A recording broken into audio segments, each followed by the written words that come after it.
So, have you ever found yourself staring at your phone, waiting for a text that just won't come? Or making excuses for someone who treats you like an option while you're treating them like a priority?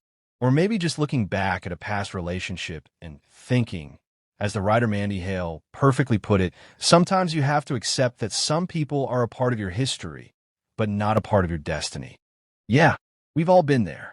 Falling for the wrong person feels like a universal human glitch. It's like our heart's GPS takes us on a scenic route through a demolition derby. And today, we're going to figure out why. And no, it's not because you're bad at love. It's actually because your brain is doing some very clever but very misguided math. Or, as the old saying goes, the heart wants what it wants. But what if the heart is kind of a bad judge of character? Okay, let's rewind. Think about the last time you had a crush. That fluttery feeling, the obsession, the daydreaming. Neuroscientists will tell you that's not far from the feeling of a caffeine addiction. Seriously, when we're attracted to someone, our brain serves up a cocktail of dopamine, the wanting chemical. It's a biological reward system designed to make us pursue a mate. But here's the plot twist. This system doesn't care if the person is good for us. It just cares about the pursuit. It's like your brain sees a shiny, slightly out of reach button that says potential reward, and it becomes obsessed with hitting it. The more unpredictable the reward, the mixed signals, the hot and cold behavior, the harder your dopamine system works. You're not falling for a person. You're, in a way, getting addicted to the puzzle of them. You're chasing the mystery, not the human. This is where we meet our first culprit, the mystery machine. We're wired for stories. Our brains hate incomplete information. So when someone is vague, hard to read, or gives us just enough to keep us interested, our brain goes into overdrive trying to solve them. We fill in the blanks with our own hopes and fantasies. We create a perfect version of them in our heads. The novelist Haruki Murakami once wrote something that hits this nail on the head. Pain is inevitable. Suffering is optional. In these situations, the pain of their disinterest might be real, but the suffering, that's often us, agonizing over the fictional, perfect partner we've built in the empty spaces they left. Now, let's talk about the second, much deeper reason, our inner blueprint. A lot of our type isn't about looks or hobbies. It's about familiarity. From a very young age, we build a subconscious template for what love feels like. If love in your past came with a side of chaos, distance, or having to earn it, your brain can mistakenly register that familiar feeling as home, even if it's painful.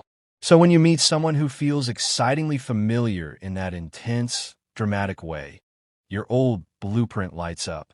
It's like your emotional compass is calibrated to point you toward what you know, not necessarily what's healthy. You might be trying to rewrite an old story. This reminds me of a powerful quote often attributed to Maya Angelou. When people show you who they are, believe them the first time. But when we're working from an old, faulty blueprint, we don't believe them. We think, no, I can show them who they could be. We see the potential, not the pattern. And then there's the sneaky one, the challenge bias. We're taught that anything worth having is hard to get.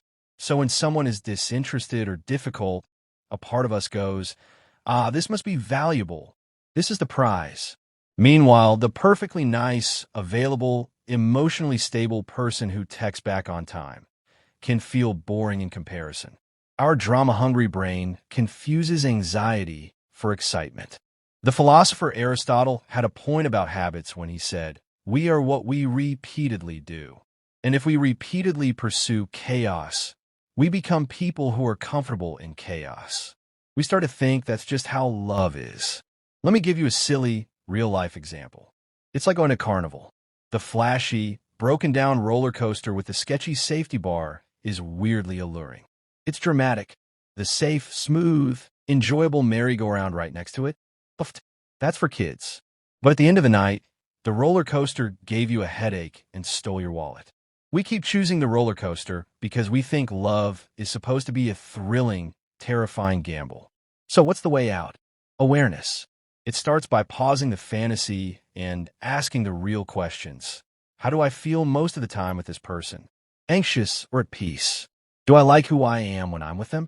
It's about retraining your brain to see availability as attractive and consistency as sexy.